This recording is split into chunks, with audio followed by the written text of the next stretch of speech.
Hello friends, जो हमारे तिपरा मोथा के वॉरियर्स हैं, हमारे तिपरासा लोग हैं। पिछले 3 दिन में बहुत लोगों ने स्पेकुलेट किया है कि हम अलायंस करने वाले हैं।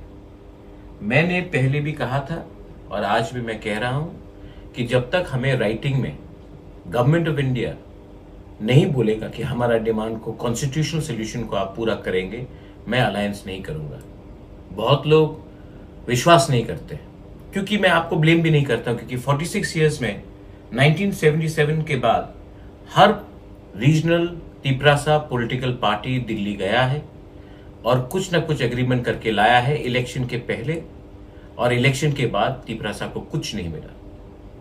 मैंने पहले से कहा था और आज भी कह रहा हूं कि no compromise on our demand. मैं दिल्ली गया, हम लोग सब दिल्ली गए, हमने उनका बात सुना। अगर हम नहीं जाते तो बोलते कि बुलाने के बाद भी नहीं गए, हम गए, अच्छे तरीके से उनका बात सुना और मेरे दिल में एक बात क्लियर है कि उन्होंने राइटिंग में कुछ नहीं दिया है। मैं तिपरा मोथा वॉरियर्स को, अपने पूरे तिपरासा को बोलना चाहता हूं, there will be no alliance in this election.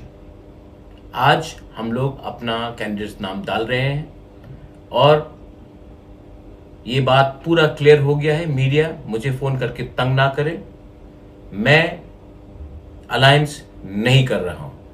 मैं इस इलेक्शन में फाइट करूंगा और उनको हराने के लिए फाइट करूंगा जो हमारे डिमांड के खिलाफ है।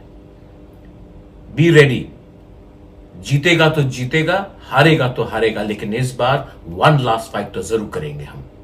बेलाइनो हम बाय खुलूंगा।